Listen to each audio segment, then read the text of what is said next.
Picture this, a strip of water so narrow you could almost see across it, yet so powerful it can tilt the balance of global power.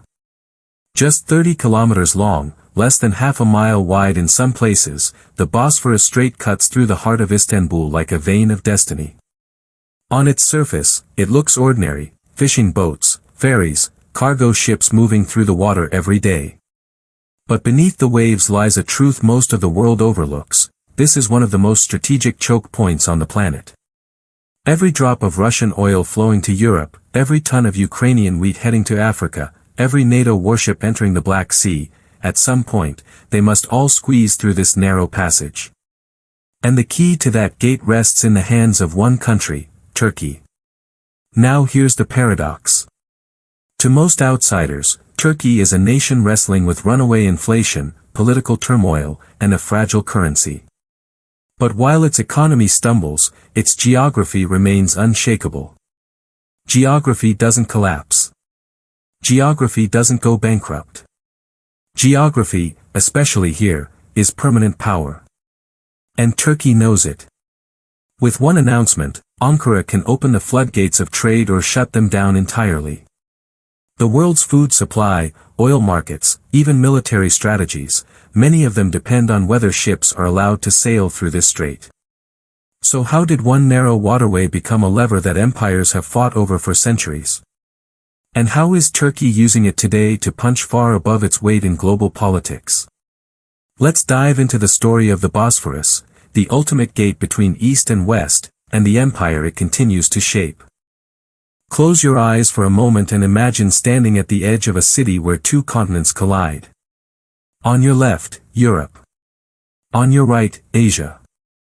In between them, a ribbon of water glistens in the sun, winding through the heart of Istanbul like a living artery. This is the Bosphorus Strait, 30 kilometers of water that looks small on a map, but holds the kind of influence entire empires have been built upon. From a distance, the Bosphorus appears ordinary. Passenger ferries shuttle commuters back and forth. Fishing boats dot the horizon, their nets heavy with the day's catch.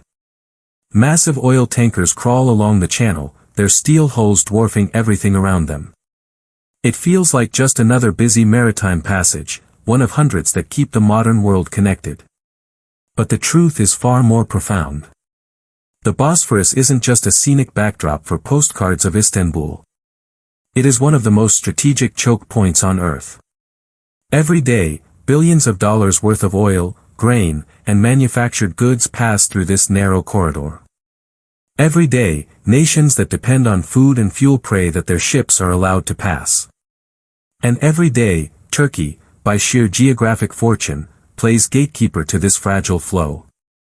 Nowhere else in the world do we see such a dramatic collision of geography and power. Consider this, every barrel of Russian crude leaving the Black Sea must slip through the Bosphorus. Every shipment of Ukrainian wheat destined for Africa or the Middle East must thread its way past Istanbul's waterfront. And if NATO wants to project military power into the Black Sea, to defend allies like Romania and Bulgaria, or to challenge Russian naval dominance, its warships must first ask for passage here. That means the Bosphorus isn't just a strait. It is a lever. A geopolitical lever so powerful that Turkey can use it to tip the scales of war, trade, and diplomacy, sometimes all at once. And yet, here's the paradox, to the outside world, Turkey often looks like a nation in crisis. Its economy is battered by runaway inflation. Its currency, the lira, has lost more than 80% of its value over the last decade. Political unrest routinely shakes investor confidence. Many see Turkey as unstable, unpredictable, even fragile. But here's the thing, economies can collapse, governments can fall, currencies can vanish. Geography doesn't. Geography is permanent power. And Turkey sits on one of the most valuable geographic positions in human history. That position guarantees that, no matter how unstable Ankara may appear, it cannot be ignored. Imagine the world without this strait. Picture oil tankers rerouting thousands of miles, adding costs that ripple through energy markets from London to Beijing. Picture wheat exports cut off overnight, sending bread prices soaring in Cairo, pasta shortages in Rome, and noodle inflation in Beijing. Picture NATO locked out of the Black Sea while Russia dominates uncontested. That's the hidden cost of the Bosphorus. Not a toll paid in cash, but in dependency. This dependency makes the Bosphorus unique. Other global choke points, like the Suez Canal, the Strait of Malacca, or the Panama Canal, are indeed critical. But the Bosphorus is different in two key ways. First, it lies in the middle of a capital city of more than 15 million people. Nowhere else does global commerce squeeze through such a dense and vibrant urban landscape. Second, it is governed by the Montreux Convention of 1936, a treaty that gives Turkey extraordinary control over who can and cannot use the strait. That combination, urban setting plus legal authority, creates a situation found nowhere else in the world. Standing on the shores of Istanbul, you can see this paradox play out in real time. Super tankers the length of 4 football fields crawl past centuries-old Ottoman palaces. Passenger ferries dodge between cargo vessels. On one side of the strait lies the minaret-dotted skyline of the Hagia Sophia and the Blue Mosque. On the other side rise the glass towers of modern Istanbul, glittering symbols of Turkey's ambition. The past and the present, the East and the West, all converge on this narrow waterway. And yet, behind the beauty lies danger. At its narrowest point, the Bosphorus is just 700 meters wide. Ships must navigate sharp turns, swift currents, and heavy traffic. One wrong move, one collision, and the result could be catastrophic: oil spills, fiery explosions, or months-long disruptions to global supply chains. That risk is part of what makes Turkey's role so powerful. The world knows the strait is fragile. The world knows Turkey can shut it down. And so, the world must constantly negotiate with Ankara. This is why the Bosphorus has been at the heart of global politics for centuries. From the Byzantine Empire to the Ottomans, from the Cold War to the current conflict in Ukraine, the strait has never been just water. It has always been a gate. A gate that determines who prospers and who starves, who wins and who loses, who rises and who falls. So the real question isn't whether the Bosphorus matters, it always has, and it always will. The real question is how Turkey uses it. Will this narrow strip of water serve as a stabilizer in a world racked by war and famine? Or will it become a tool of leverage, a weapon that turns global dependency into profit and power? As we step into this story, we're not just exploring geography. We're uncovering the roots of empire. Because the Bosphorus is more than a strait, it is the lifeblood of Turkey's influence, the foundation of its paradox, and the thread that connects its past, its present, and its uncertain future. And to truly understand why this matters, we need to step back in time. To an era when a city called Constantinople stood at the crossroads of the world, and when controlling the Bosphorus didn't just mean wealth and security, it meant survival. To understand why the Bosphorus matters today, we need to step back, not just decades, but centuries. Because this narrow strait has never been just a passage of water. It has always been a gate. And every empire that sought greatness in this region understood that whoever controlled the gate controlled the flow of power. Let's rewind the clock to the ancient world. Long before skyscrapers lined Istanbul's horizon, the city of Byzantium stood watch over the strait. A Greek colony at first, it quickly realized its fortune, a settlement at the crossroads of Europe and Asia, guarding the waters that connected the Black Sea to the Mediterranean. For centuries, the Bosphorus served as both lifeline and fortress. Empires came and went, but the logic remained: this strip of water could feed armies, enrich merchants, and starve enemies. By the 4th century AD, the Roman Emperor Constantine recognized this truth. He chose Byzantium as the new capital of the Roman Empire, renaming it Constantinople. Why here? Because the city offered what Rome could not, a defensible location at the intersection of continents and seas. From Constantinople, the emperor could look north toward the Black Sea, south to the Mediterranean, east into Asia, and west into Europe. It was, quite literally, the center of the known world. The Bosphorus became the empire's moat, protecting it from invaders and enriching it with trade. Every caravan from Asia, every merchant ship from Venice, every grain barge from the plains of Ukraine eventually funneled through this watery gate. The city grew fabulously wealthy, its markets overflowing with silk, spices, and gold. Constantinople was not just a capital. It was a toll booth on a global scale. But empires rarely remain unchallenged. By the Middle Ages, the Byzantine Empire was in decline. Internal strife, religious conflicts, and external threats chipped away at its power. To the east, a new force was rising, the Ottoman Turks. They, too, understood the geography. They knew that to control the Bosphorus was to choke off the Byzantines, to starve them into submission. And in 1453, under Sultan Mehmed II, they did exactly that. The fall of Constantinople is one of the most dramatic moments in world history.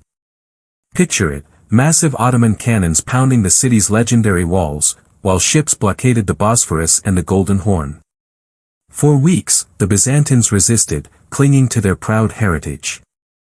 But once the walls cracked, Constantinople was doomed. Mehmed II marched into the city, declaring it the new capital of the Ottoman Empire. From that day on, the Ottomans held the keys to the Bosphorus, and with it, the keys to global trade between East and West. This was more than conquest. It was a transformation of power.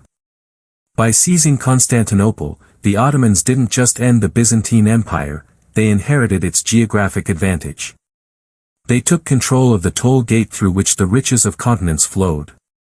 And they used it to build an empire that stretched from the Middle East to North Africa, from the Balkans deep into Europe. The Bosphorus became the empire's crown jewel.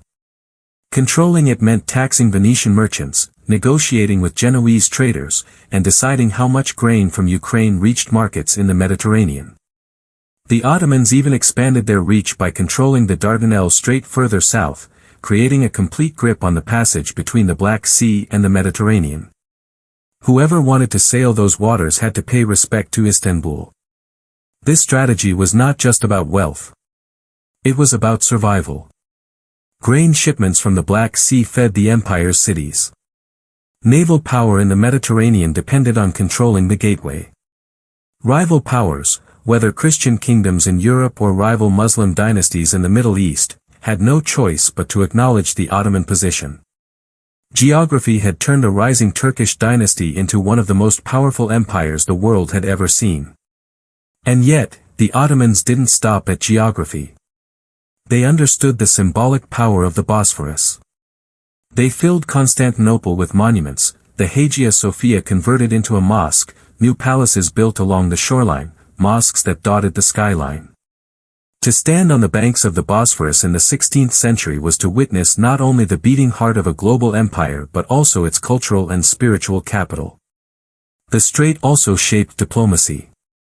European states often had to negotiate trade privileges, known as capitulations, to ensure their merchants could pass. Russia, desperate for warm water access, constantly schemed to break through the Ottoman grip. Wars were fought, treaties signed, alliances forged, all revolving around this one narrow passage. The Bosphorus was both a blessing and a curse. It enriched the empire but also painted a target on its back. Fast forward to the 18th and 19th centuries, and we see the same story repeating. The Russian Empire, expanding southward, sought to challenge Ottoman control.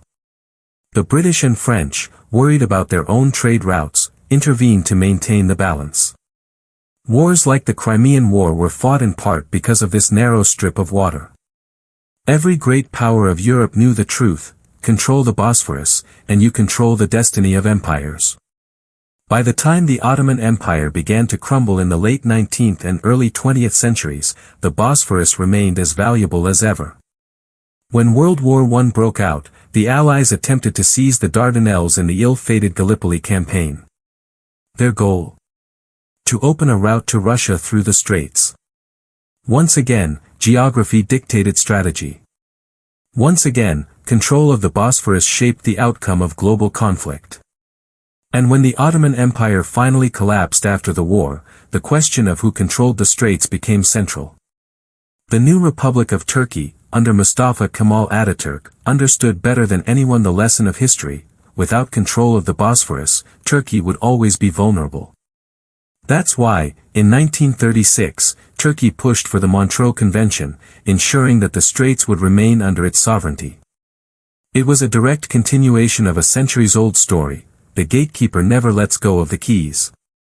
So when we look at Turkey today, when we watch oil tankers squeeze past Istanbul or hear about grain shipments trapped in Black Sea ports, we are really seeing echoes of history.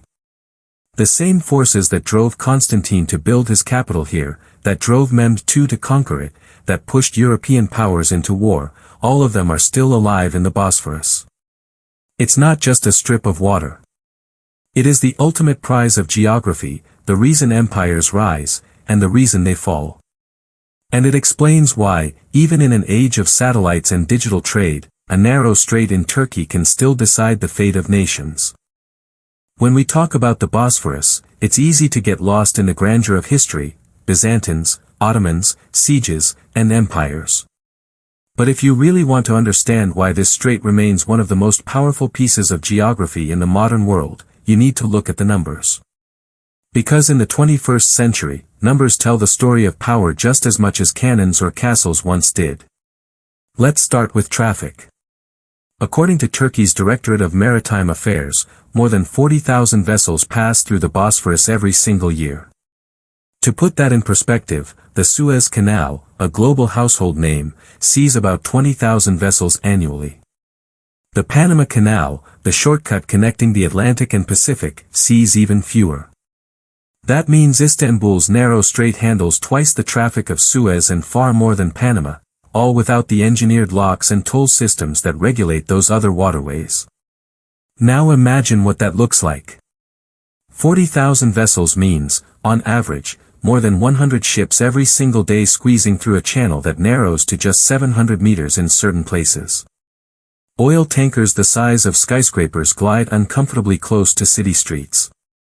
Passenger ferries zigzag between them, carrying workers to their jobs. Fishing boats dart in and out, adding to the chaos. From above, it looks like a maritime ballet choreographed by necessity, and at times, by sheer luck. But traffic alone doesn't tell the whole story. What really matters is what's inside those ships. And here, the Bosphorus reveals its true weight. Roughly 3% of the world's total oil supply, around 3 million barrels per day, flows through the Bosphorus and the Dardanelles combined.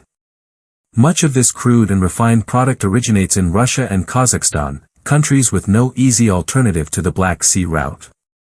That means every time you fill your car, heat your home, or watch energy prices spike on the evening news, chances are the Bosphorus has something to do with it. And then there's food. Before the war in Ukraine, the Black Sea region was a breadbasket for the planet, supplying nearly 1/3 of global wheat exports. Think about what that means.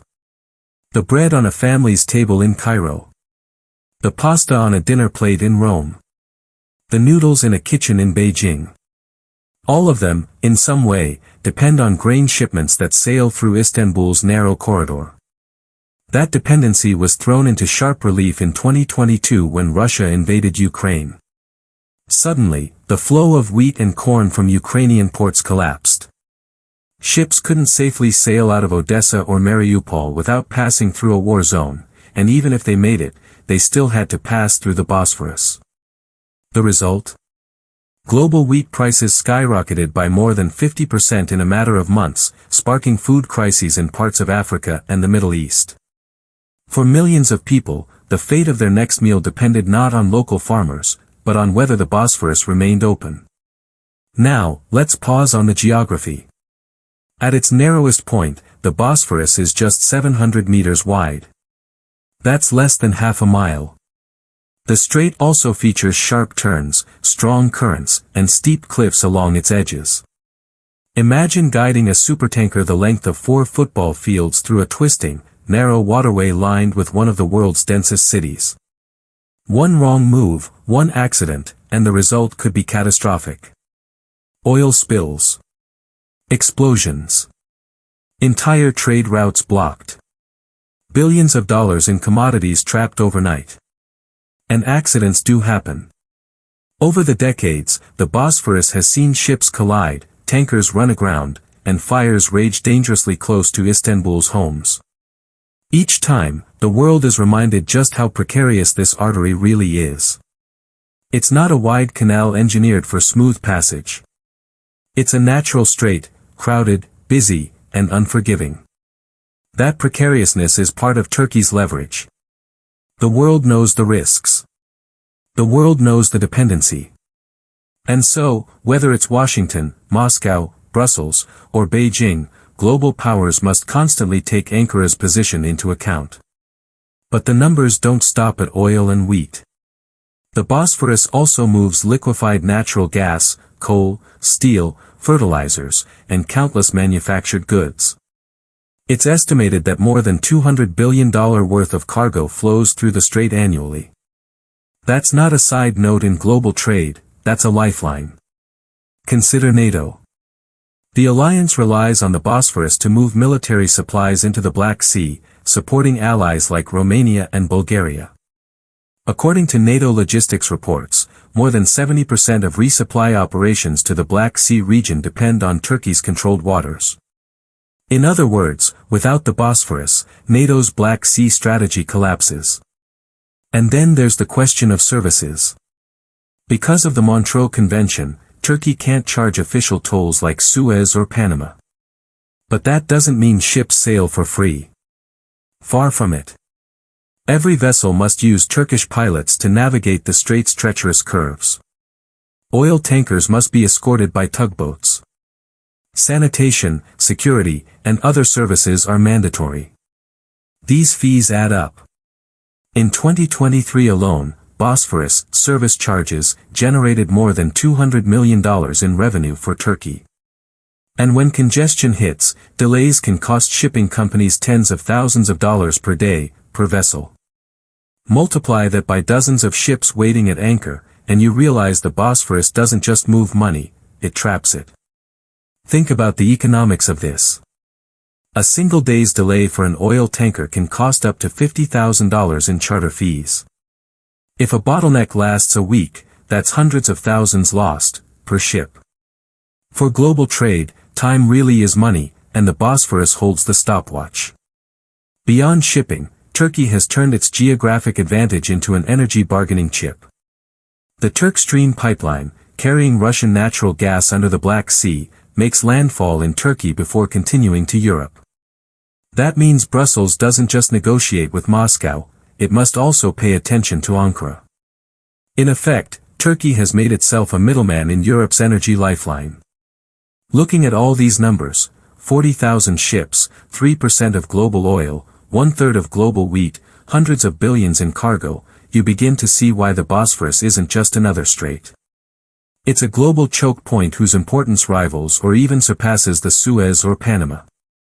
And yet, unlike those engineered canals, it remains a natural waterway in the hands of a single country. And that's where the paradox lies. On paper, Turkey is a middle power, struggling with inflation and internal politics. But in reality, the numbers tell a different story. They reveal a nation sitting atop one of the most valuable geographic cards in the world, a card that can shift the outcome of wars, feed or starve populations, and tilt the balance between East and West. So the next time you hear about a spike in global food prices, a sudden surge in oil costs, or NATO's maneuvers in Eastern Europe, remember this: somewhere behind the headlines, a ship was threading its way through the Bosphorus. And with every passage, Turkey's leverage grows. The strait may be narrow, but its numbers speak volumes.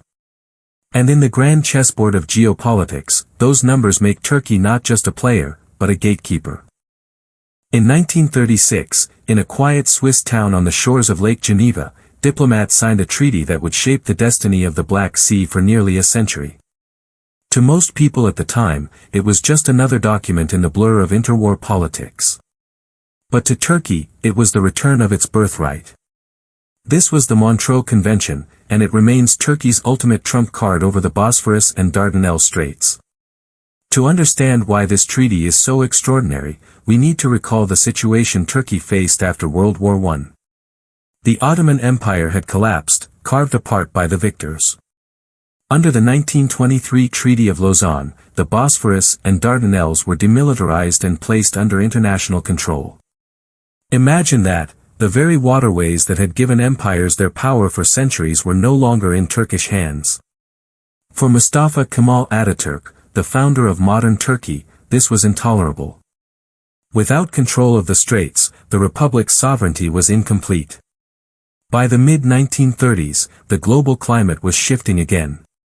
Hitler was rising in Germany, Mussolini was flexing in Italy, and the Soviet Union was rearming in the East.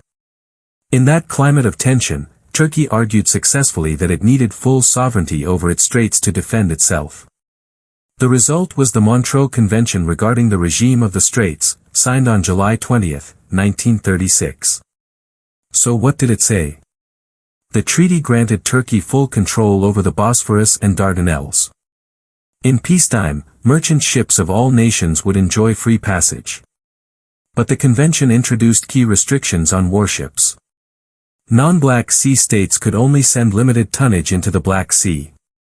Their warships could only stay for a maximum of 21 days. Aircraft carriers from outside powers were outright banned.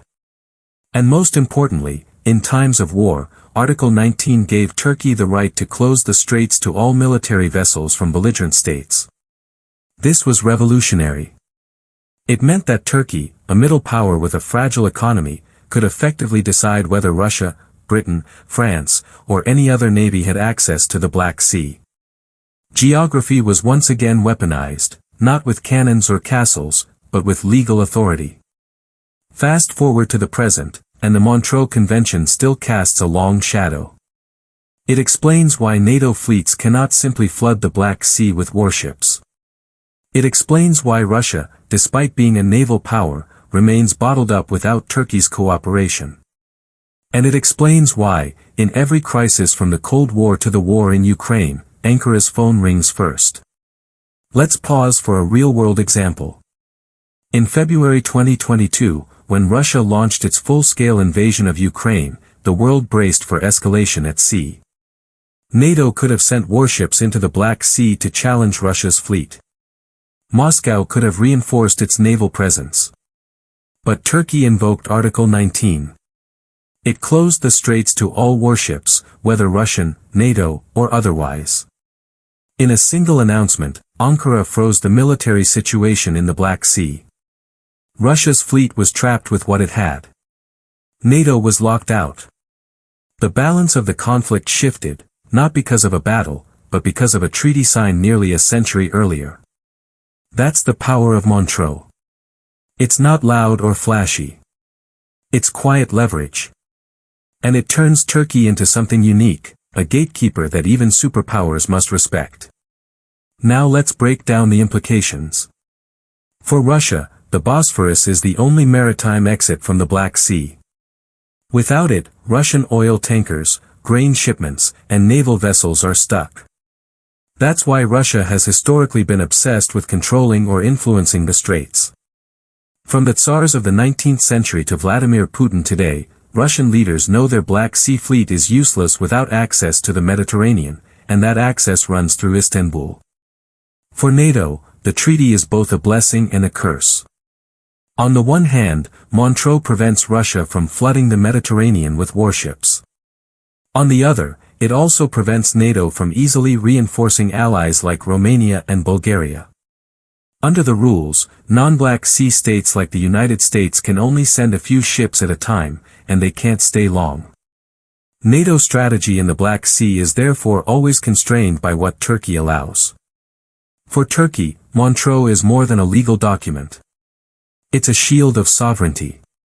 When Western allies criticize Ankara for human rights abuses or authoritarian policies, Turkey has a quiet response: do you still want access to the Black Sea? When Russia pressures Turkey on energy or defense, Ankara can remind Moscow, your fleet still needs my straits. It's the ultimate balancing tool, letting Turkey maneuver between East and West without fully committing to either. Of course, this balancing act isn't without controversy.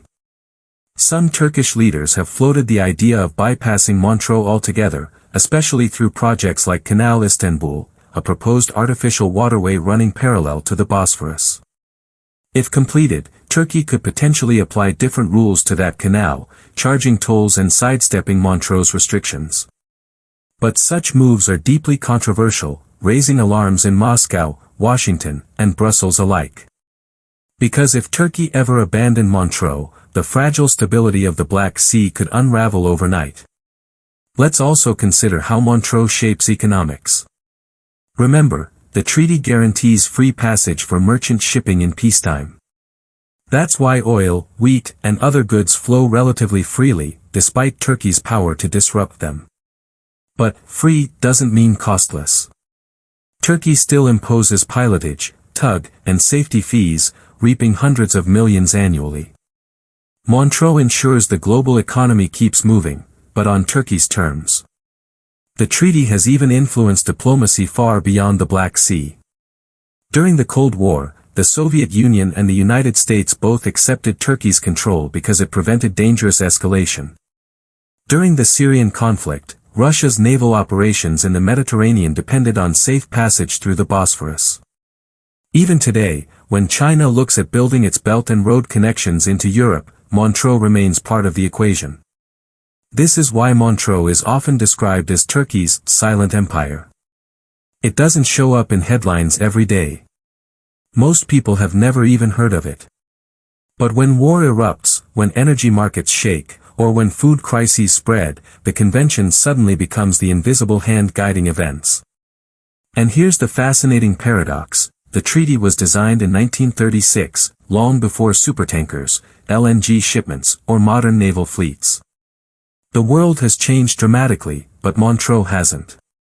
Its limits on tonnage, its ban on aircraft carriers, its rules about warship duration, they all remain in place. Some analysts argue it's outdated. Others say that's exactly what makes it effective. By freezing the rules, Montreux prevents any one power from dominating the Black Sea. For Turkey, that's priceless. Because as long as Montreux stands, geography plus law equals leverage. And that leverage means that even when its economy collapses or its politics divide, Ankara is never irrelevant. So, the next time you see headlines about NATO exercises in the Black Sea, or Russian warships heading towards Syria, remember, none of it happens without Montreux. And none of it happens without Turkey's approval. This is the essence of Turkey's paradox. It may not be rich enough to be a superpower, but it's powerful enough to control the superpowers. Not with nuclear weapons. Not with vast armies. But with a piece of paper signed nearly a century ago, a treaty that turned a narrow strait into one of the most valuable trump cards in global politics. When Russia rolled tanks across Ukraine's borders in February 2022, the world braced for images of missiles, ruined cities, and desperate refugees. And indeed, those images came.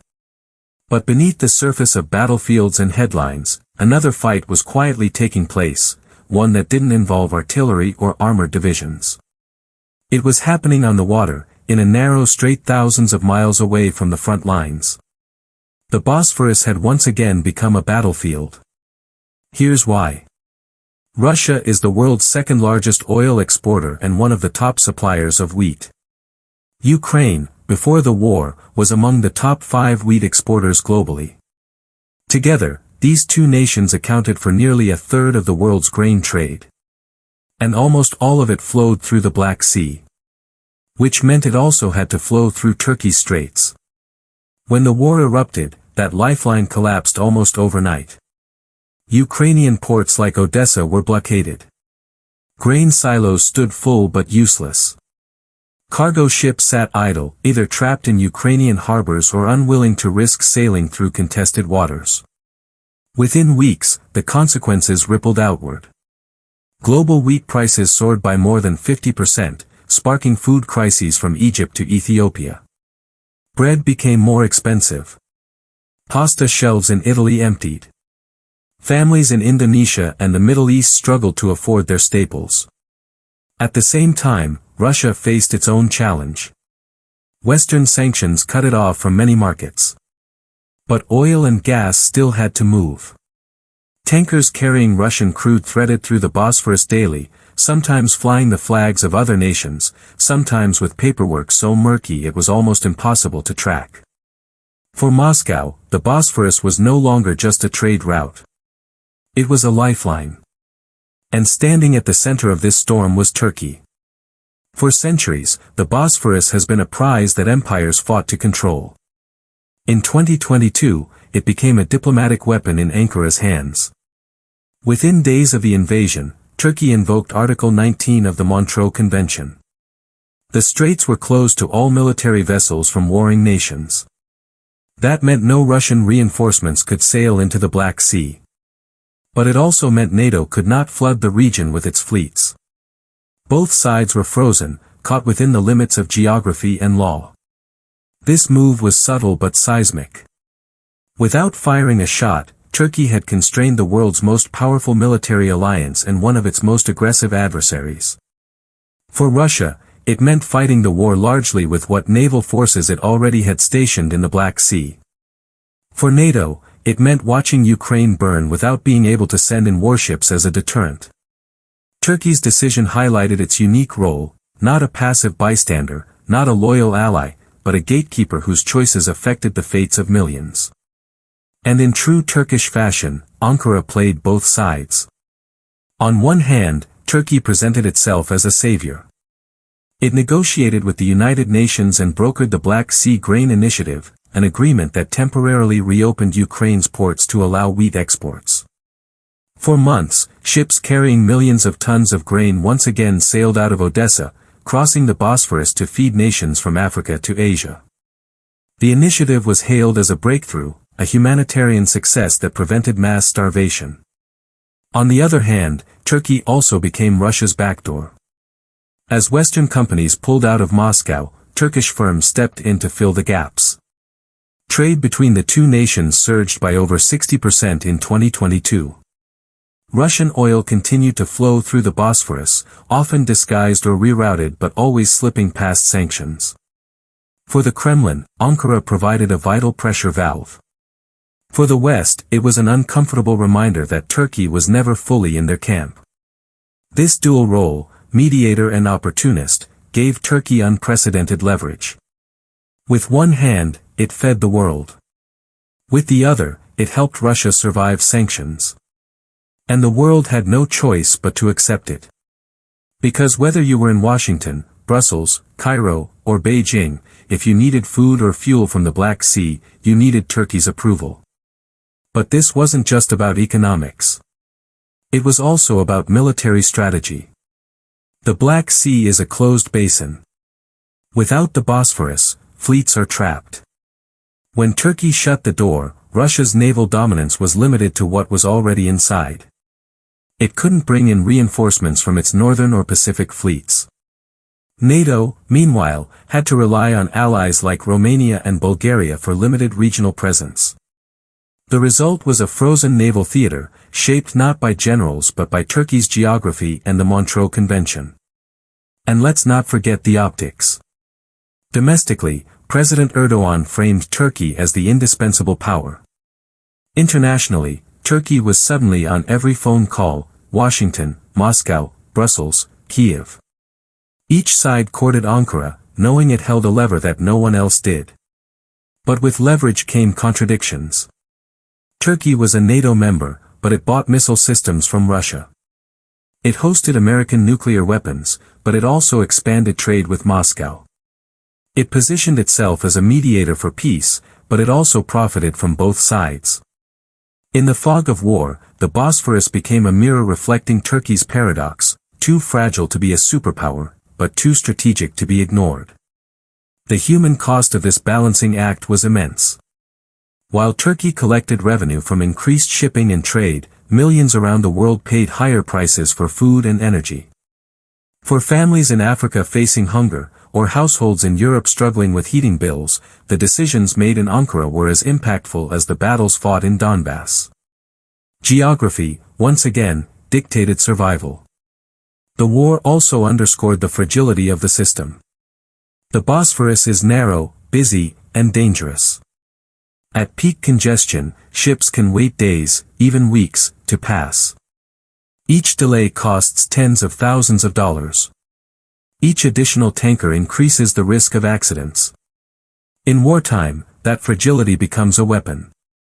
With one announcement, one closure, or one mishap, Turkey can alter global markets overnight.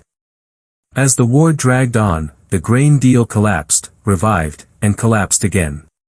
Russia accused Ukraine of using shipping lanes to move weapons. Ukraine accused Moscow of holding the world hostage. And through it all, Turkey remained at the center. Sometimes peacemaker, sometimes opportunist, always gatekeeper. So when we say the Bosphorus became a battlefield in 2022, we don't mean tanks rolling down its shores or fighter jets screaming overhead. We mean that the fate of wars, economies, and millions of hungry people hinged on this narrow strip of water. We mean that a treaty signed in 1936 determined the limits of modern superpowers. We mean that Turkey, battered by inflation and domestic strife, suddenly found itself indispensable. The lesson is clear. In the 21st century, wars aren't fought only with guns and missiles. They are fought with geography, treaties, and choke points. And in the case of Russia's war in Ukraine, one of the most important battles was fought not on land, but on the Bosphorus Strait, where ships, not soldiers, determined who lived, who starved, and who survived. When we think about NATO, we picture the world's most powerful military alliance. 500,000 American troops, fleets of aircraft carriers, nuclear arsenals, cutting-edge technology. And yet, when it comes to the Black Sea, this colossal alliance runs into an unlikely obstacle: one country, perched on the edge of Europe and Asia, with the power to say yes or no. That country is Turkey. On paper, Turkey is one of NATO's strongest members. It joined the alliance in 1952, at the height of the Cold War, and became a frontline state against the Soviet Union. With its long borders facing both Europe and the Middle East, it was indispensable to NATO strategy. Today, Turkey fields the alliance's second-largest military, nearly 500,000 active personnel, surpassed only by the United States. The Incirlik Air Base in southern Turkey even hosts U.S. nuclear weapons, making it one of NATO's most critical outposts. But here's the contradiction: while NATO relies on Turkey, it has never fully trusted Turkey. And while Turkey is technically aligned with the West, it has often played its own game, balancing between NATO and Russia in ways that frustrate and sometimes alarm its allies. The Bosphorus is at the center of this balancing act. For NATO, the strait is the only maritime gateway into the Black Sea. Without it, resupplying allies like Romania and Bulgaria becomes difficult, if not impossible. According to NATO's own logistics reports, over 70% of military resupply operations to Black Sea states depend on Turkish-controlled waters. Put simply, no Bosphorus, no NATO strategy in the region. And Turkey knows it. Whenever Western leaders push Ankara on issues like human rights, democratic backsliding, or its military deals, Turkey has a quiet but powerful response: do you still want access to the Black Sea? This leverage became particularly visible after Russia's 2014 annexation of Crimea. NATO wanted to strengthen its naval presence in the Black Sea to reassure allies. But the Montreux Convention placed strict limits on how many warships non-Black Sea powers could deploy, how long they could stay, and what kind of ships they could send. Turkey, as gatekeeper, enforced those rules. As a result, NATO found itself constrained, not by Moscow, but by Ankara. And Turkey used that leverage to pursue its own interests. Take the example of defense procurement. In 2019, Turkey finalized a deal to purchase the advanced S-400 missile defense system from Russia, despite furious objections from Washington and other NATO capitals. For NATO, this was more than awkward, it was dangerous. The S-400 could potentially expose sensitive information about NATO aircraft to Russian technology. In retaliation, the US expelled Turkey from the F-35 fighter jet program. Yet Turkey didn't back down. Why? Because Ankara knew that NATO couldn't afford to alienate it completely. The Black Sea, the Middle East, and Europe's southern flank all depend on Turkey's geography. Kicking it out was never really an option. Geography gave Turkey diplomatic immunity. And Russia? For Moscow, Turkey is both a rival and a partner. Historically, the two powers have clashed for centuries over influence in the Black Sea, the Caucasus, and the Middle East. But in the 21st century, their relationship is more complicated. They cooperate in energy. The Turk Stream pipeline delivers Russian natural gas to Europe via Turkey. They cooperate in defense. The S-400 deal symbolized a willingness to defy NATO together. But they also compete in Syria, Libya, and the Caucasus, where they often back opposing sides in proxy conflicts. It's a strange dance, partnership mixed with rivalry, cooperation laced with suspicion. And the Bosphorus is always in the background. During the Russia-Ukraine war, this balancing act became sharper than ever. NATO wanted to pressure Russia with naval power, but Turkey's invocation of Montreux closed the straits to warships. Russia wanted to keep oil flowing, and Turkey quietly allowed tankers to slip through. Meanwhile, Ankara presented itself as mediator, brokering the Black Sea grain initiative. To NATO, Turkey was a frustrating ally. To Russia, it was an unreliable friend. To both, it was indispensable. This dual role reflects Turkey's broader strategy: never commit fully to one side. Instead, keep both sides needing you. From Ankara's perspective, this is survival. Its economy is fragile, its politics volatile, but its geography is permanent. By playing NATO and Russia against each other, Turkey extracts concessions, strengthens its hand, and maintains independence. For NATO, this creates a dilemma. Push Turkey too hard, and it could tilt closer to Moscow. Ignore Turkey, and Russia gains room to breathe.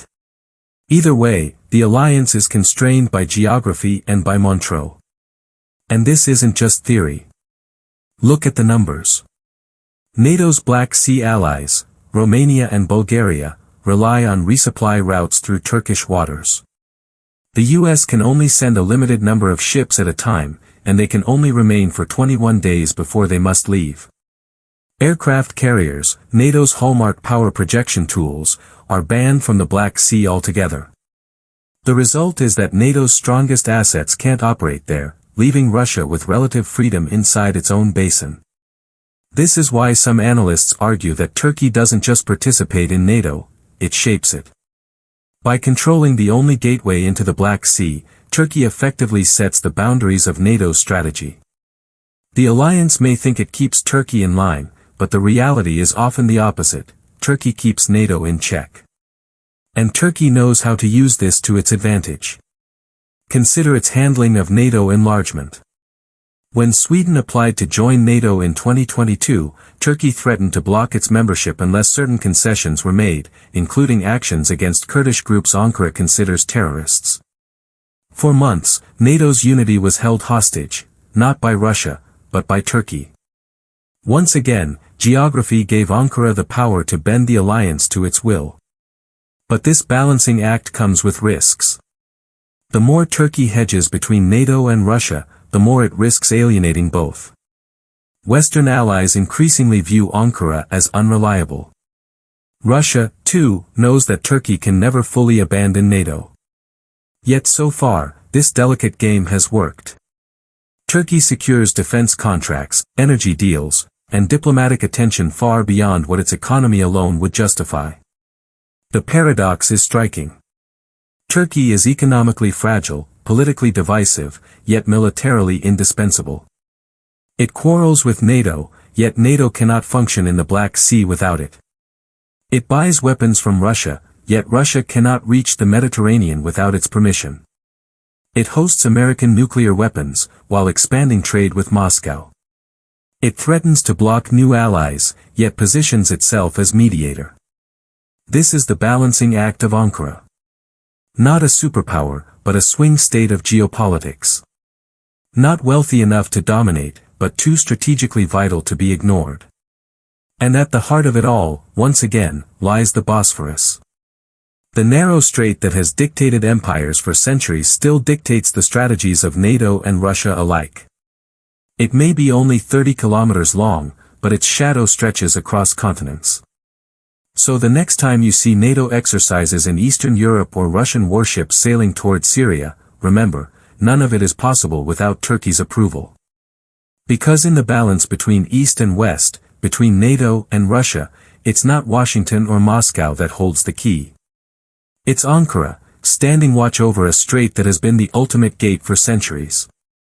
When most people hear the word strait, they think of geography, a body of water connecting two seas. But for Turkey, the Bosphorus is not just a line on the map. It is a cash register, a money machine disguised as a natural waterway.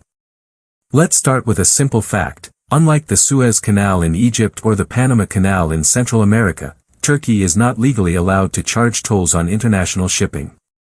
The Montreux Convention of 1936 guarantees that merchant vessels must have free passage during peacetime. On the surface, this sounds like Turkey is missing out on billions of dollars in potential revenue. But here's the twist, free doesn't mean costless. Every ship that passes through the Bosphorus must follow strict rules imposed by Turkey. Oil tankers, for example, are required to hire Turkish pilots to guide them through the strait's sharp turns. Large vessels carrying hazardous cargo must be escorted by tugboats. Ships pay fees for sanitation, navigation safety, and even delays.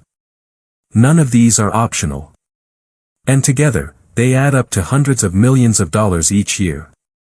According to Turkey's Directorate of Maritime Affairs, in 2023 alone, service charges from Bosphorus traffic generated more than $200 million. And that's just the official figure. When you add in the costs of delays, congestion, and ancillary services, the real financial impact is even higher. Because here's the reality, the Bosphorus isn't just busy, it's congested. With more than 40,000 vessels per year trying to squeeze through a strait less than a mile wide at its narrowest point, bottlenecks are inevitable. At peak congestion, ships can wait days, even a week, for clearance to pass. And every day of delay can cost an oil tanker as much as $50,000 in charter fees. Multiply that by dozens of ships waiting in line, and you begin to see how the Bosphorus doesn't just move money, it traps it. From Turkey's perspective, this is geography turned into revenue. The state collects fees for guiding ships through treacherous waters. Turkish tugboat operators profit from mandatory escorts. Local suppliers and contractors benefit from ships anchored for days, their crews needing services and supplies. The longer the wait, the higher the hidden profits. But geography as a money machine doesn't stop there. Energy plays an even bigger role. Consider the Turk Stream pipeline, which carries Russian natural gas under the Black Sea and into Turkey before being pumped into Europe. This pipeline makes Ankara an unavoidable middleman in Europe's energy security. Brussels may negotiate with Moscow, but it also has to negotiate with Ankara. Turkey takes a cut, politically, economically, or both. In effect, Turkey has monetized its geography twice, once with ships passing over it, and again with pipelines running under it. Few countries in the world can say that. Then there's the most ambitious idea of all, Canal Istanbul. Announced by President Erdogan in 2011 and estimated to cost around $15 billion, this artificial waterway would run parallel to the Bosphorus, connecting the Black Sea to the Sea of Marmara. Officially, the project is pitched as a way to reduce traffic congestion and minimize the risk of accidents in the Bosphorus. But unofficially, it's something far bigger, a chance to bypass Montreux and start charging tolls like Suez or Panama. If completed, Canal Istanbul would allow Turkey to set its own rules. It could charge international shipping companies billions of dollars annually. It could regulate traffic more tightly, turning geography from a silent empire into a direct revenue stream. Critics call it a vanity project, an environmental disaster in the making. Supporters call it a masterstroke, the financialization of geography itself. Either way, it shows how Turkey views the Bosphorus, not just as water, but as wealth. And let's not forget the indirect profits. Istanbul has become a hub for maritime insurance, legal arbitration, and shipping services precisely because of the Bosphorus. Accidents and disputes are common in such a congested area, and Turkish firms are there to handle them. Global shipping companies have to factor in Bosphorus-related costs into their contracts, premiums, and risk calculations. All of this feeds into Turkey's economy. The numbers are staggering when you zoom out. Analysts estimate that more than $200 billion worth of cargo passes through the Bosphorus annually. Even tiny percentages skimmed off in fees, services, and related industries add up to massive sums. Geography may not collapse, but it certainly pays dividends. But here's where it gets interesting: geography as a money machine is also a geopolitical lever. Because Turkey doesn't just collect fees, it collects leverage. Every shipping company, every oil trader, every energy minister in Europe knows that delays, restrictions, or closures in the Bosphorus can cost millions or destabilize entire markets. And that knowledge gives Ankara bargaining power in negotiations that have nothing to do with shipping. Need an example? Look at Turkey's negotiations with the European Union. When Brussels pushes Ankara on human rights or democratic reforms, Turkey can quietly remind them that half of Europe's energy and trade passes under its watchful eyes. Or consider NATO. When the alliance pressures Turkey to align more strictly against Russia, Ankara can push back by hinting at how fragile Black Sea supply routes already are. Geography becomes both money and muscle. And yet, this is not without risks. The Bosphorus is a crowded, dangerous waterway. One major accident, a collision, a spill, an explosion, could shut it down for days or even weeks. Billions of dollars of cargo would be trapped. Global oil prices could spike overnight. Food shipments could grind to a halt. For Turkey, that means its money machine is also a potential time bomb. Environmentalists warn that projects like Canal Istanbul could make things worse, disrupting delicate ecosystems and creating new risks. Economists question whether the enormous costs will outweigh the benefits. But Erdogan has framed it as a national dream, a way to cement Turkey's role as gatekeeper not just politically, but economically. At its core, the Bosphorus is proof of an ancient truth: geography isn't just power, it's profit. The Ottomans knew it when they taxed Venetian merchants. The Byzantines knew it when they turned Constantinople into the world's toll booth. And modern Turkey knows it every time a ship waits at anchor, every time a pilot climbs aboard a tanker, every time a fee is collected for passage. So while the world may see the Bosphorus as a scenic postcard of Istanbul, a backdrop of domes and minarets shimmering over blue water, Turkey sees something else. It sees a cash register. A bank account. A money machine that never sleeps. And as long as ships keep sailing, as long as oil and wheat remain essential, that machine will keep running. Geography guarantees it. For centuries, empires projected their power through armies, fleets, and colonies. The Byzantines built fortresses, the Ottomans built mosques and palaces, and the Europeans carved out vast colonial holdings across Africa and Asia. But Turkey, in the 21st century, is writing a different script. Instead of colonies, it builds contracts. Instead of occupying armies, it deploys advisors. And instead of battleships, its most famous export is a small, unmanned aircraft with wide wings and a silent hum, the Turkish drone. Let's start with the numbers. In 2022, Turkey's defense exports topped $4.4 billion, a record high. By 2030, analysts project that figure could triple, putting Turkey among the world's top 10 arms exporters. At the heart of this surge is the Bayraktar TB2 drone, a medium-altitude, long-endurance UAV that has become something of a legend on modern battlefields. The TB2 is not the most technologically advanced drone in the world. It doesn't rival American Predators or Reapers in terms of payload or range. But what makes it powerful is its price, reliability, and availability. For a fraction of the cost of Western drones, countries can buy an effective weapons system with proven battlefield success. And those successes have been dramatic. In Nagorno-Karabakh, Azerbaijani forces used Turkish drones to devastating effect against Armenian armor and artillery. In Libya, TB2S tipped the balance in favor of the UN-recognized government, halting the advance of Khalifa Haftar's forces.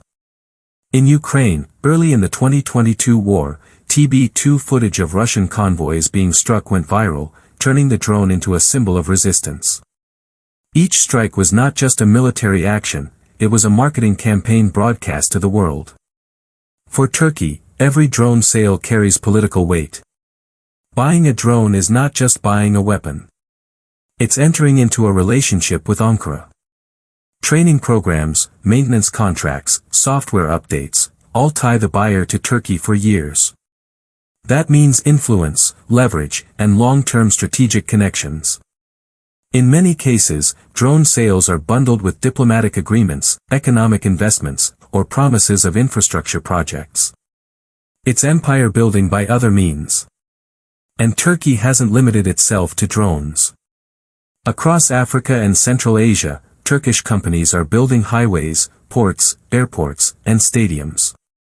In Somalia, Turkey runs the country's largest port and its main military base. In Sudan, Turkish firms have built airports. In Nigeria, they've laid down highways. In Turkmenistan, they've constructed massive stadiums. Each project comes with a catch: Turkish contractors, Turkish equipment, and often Turkish financing. Wherever these projects rise, local economies become intertwined with Ankara. Consider the numbers again. In just the last decade, Turkey-Africa trade has grown fivefold, surpassing $40 billion annually. Turkish Airlines now flies to more African destinations than almost any other foreign carrier. The symbolism is clear: wherever there is a Turkish-built airport, you can bet a Turkish flag carrier will be the first to land. The strategy is straightforward but effective: use geography to generate wealth, from the Bosphorus, then reinvest that wealth abroad to create influence. It's the same playbook empires have used for centuries, but adapted for the modern world. Control the gate, collect the profits, export the power. But here's what makes Turkey's approach unique. It doesn't rely on occupying troops or overt colonial control. Instead, it relies on connectivity. Drones connect militaries to Ankara. Infrastructure connects economies to Istanbul. Cultural programs, scholarships, and media exports connect people to Turkey's narrative of itself as a rising power. Step by step, contract by contract, Turkey weaves itself into the fabric of other nations' futures. And it works. In Africa, where China has long dominated construction and investment, Turkey has carved out a surprising niche. Turkish firms are now the second largest builders in the world after China. Unlike European powers of the past, Ankara pitches itself as a partner, not a colonizer. Unlike China, it emphasizes cultural and religious ties, especially in Muslim-majority states. It's soft power with hard financial backing. Meanwhile, defense exports bolster hard power credibility.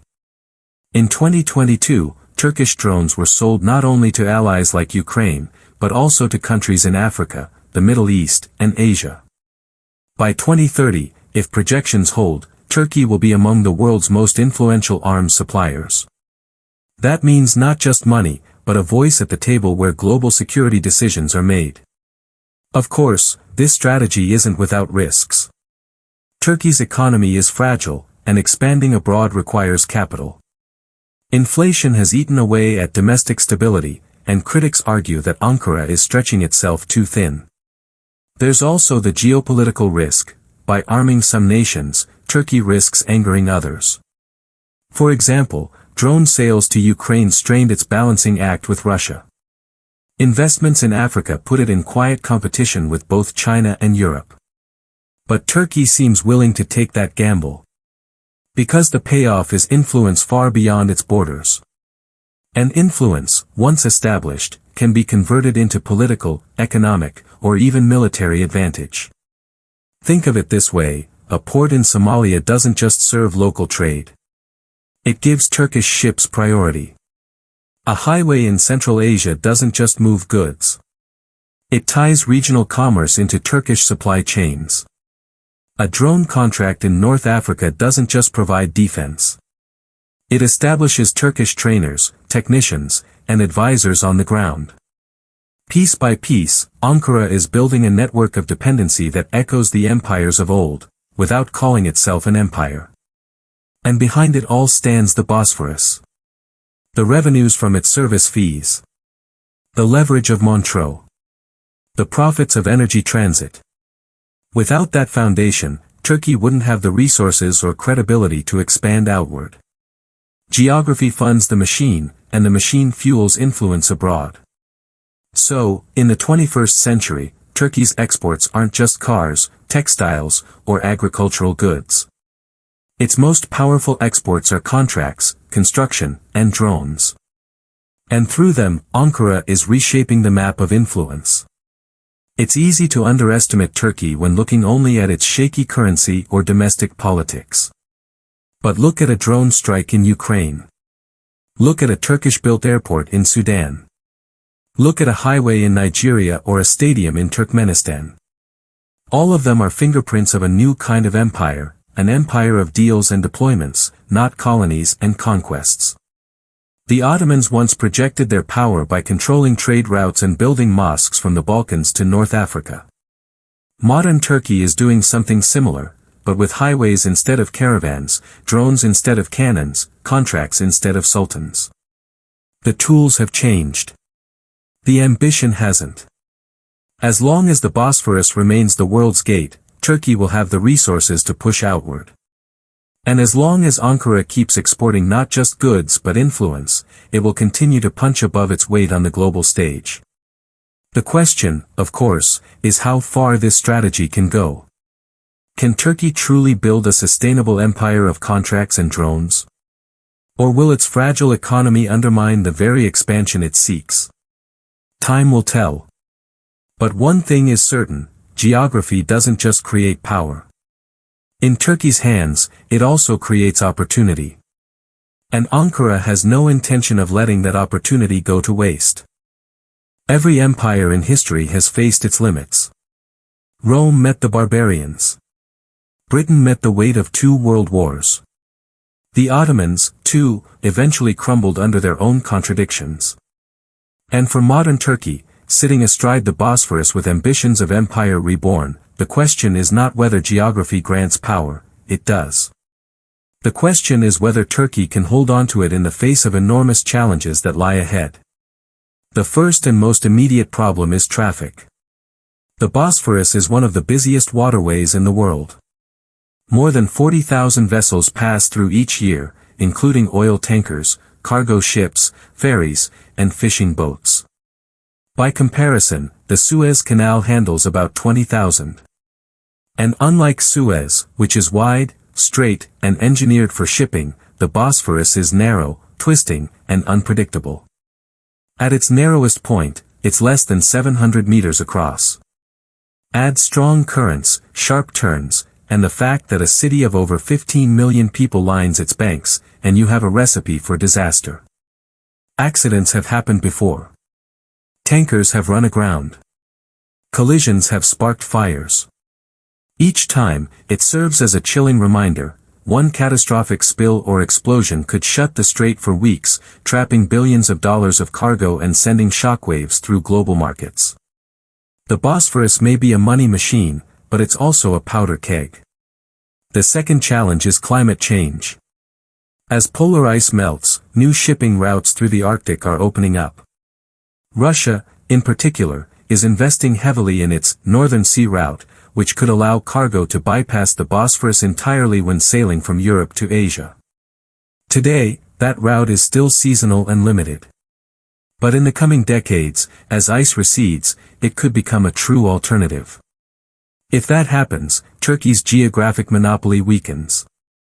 The Bosphorus will still matter, but it may no longer be the indispensable choke point it has been for centuries. Then there's the Canal Istanbul project.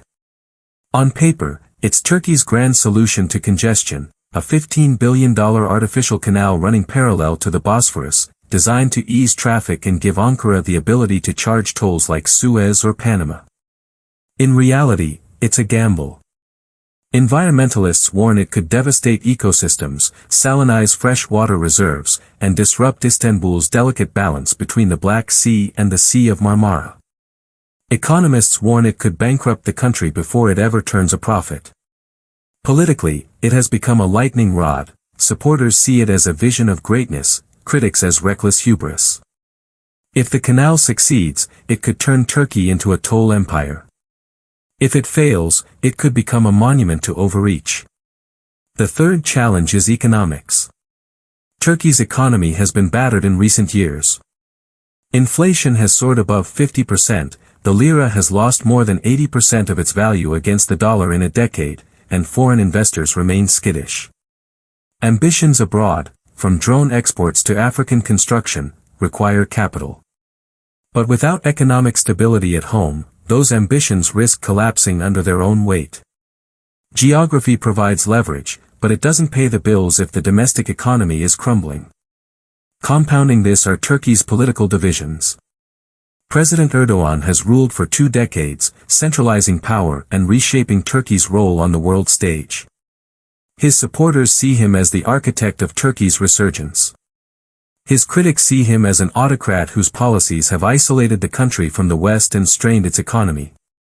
What happens when he eventually leaves the stage?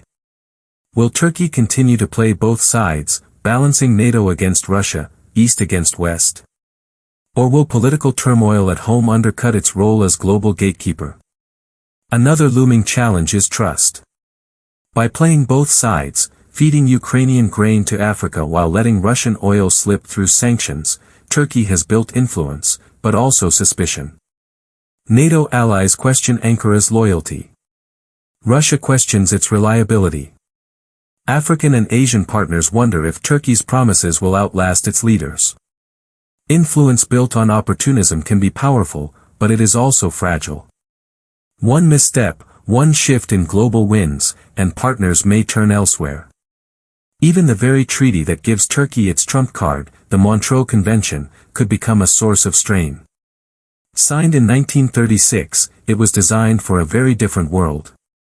Back then, ships were smaller, global trade was slower, and the Cold War had not yet drawn its lines. Today, with supertankers, LNG carriers, and globalized supply chains, some argue that Montreux is outdated. Russia wants to preserve it because it limits NATO. NATO tolerates it because it limits Russia. But what if one day, the balance tips? What if the great powers decide the rules of 1936 no longer apply? Turkey's trump card could be challenged, eroded, or ignored. And looming above all is the question of geopolitical competition.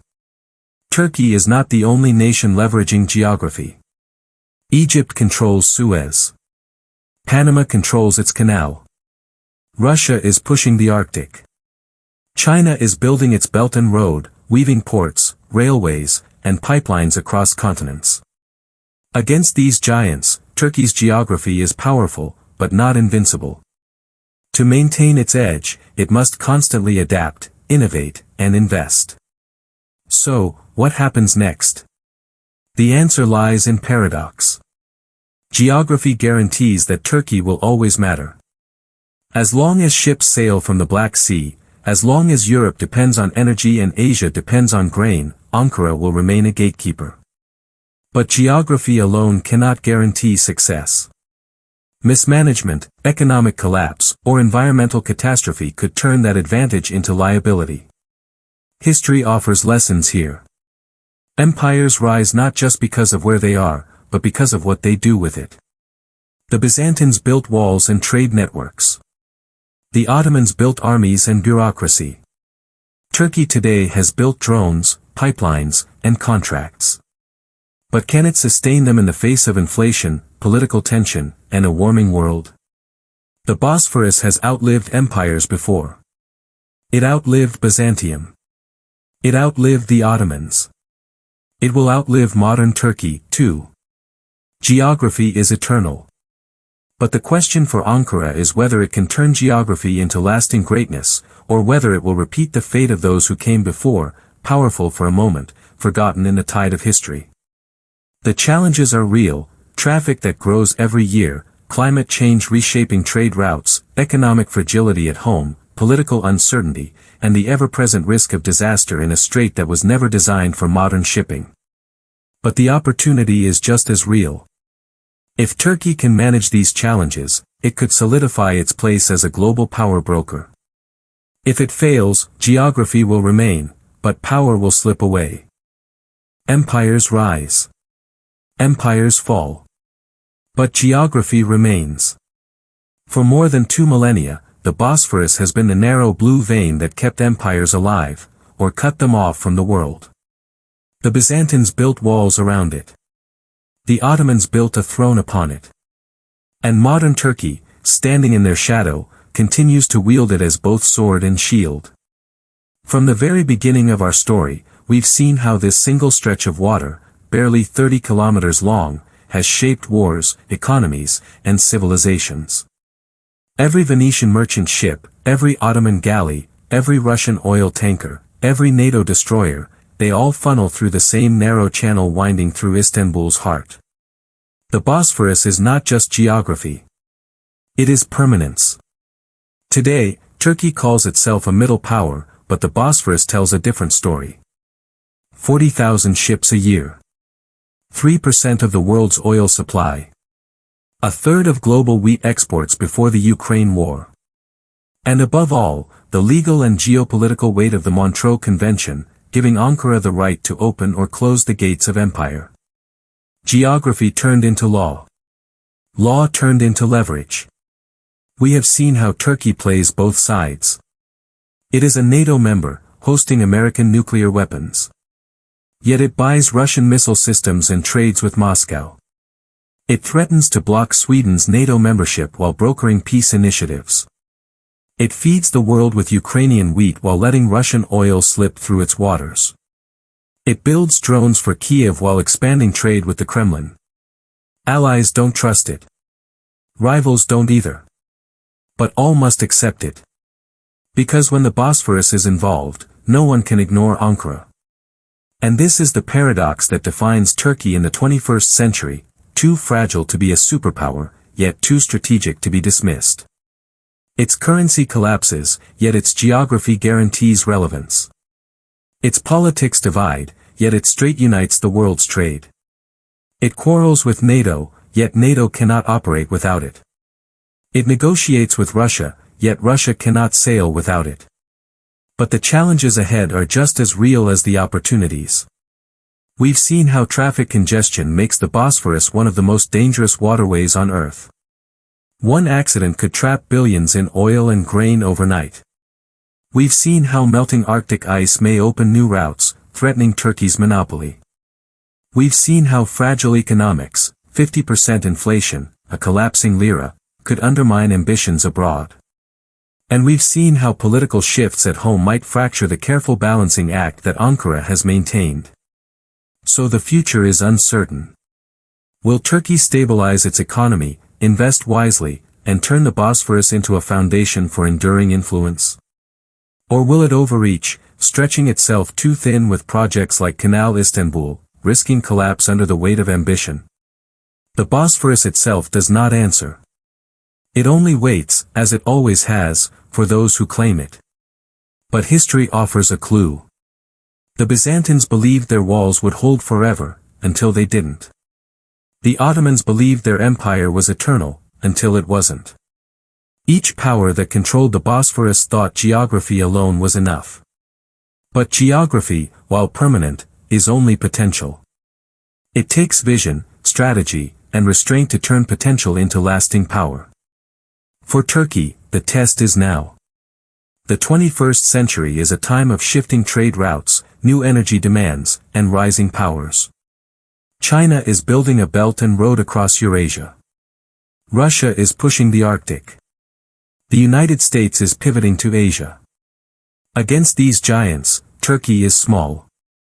But Turkey has something none of them have, the gate. The narrow strait that connects the Black Sea to the Mediterranean. The silent tollbooth of history.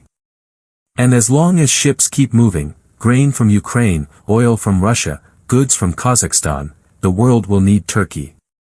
The phone in Ankara will keep ringing. Every crisis will eventually pass through the Bosphorus.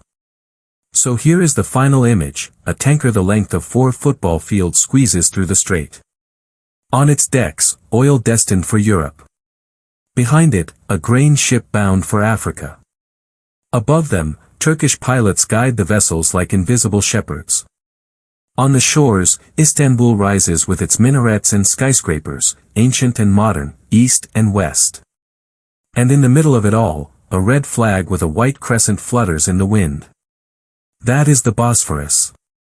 A passage, a paradox, a power. Empires have risen here. Empires have fallen here. And today, Turkey stands where they once stood, holding the same keys. The question is not whether the Bosphorus will endure, it will. The question is whether Turkey can rise to the weight of history, or whether it too will join the long list of empires that believed geography was enough. Because geography never collapses. But governments do. And in the eternal game of power, the Bosphorus is less a prize than a test. Will Turkey use it to stabilize the world, or to hold it hostage? That answer, like the strait itself, will decide not just the fate of Turkey, but the fate of empires.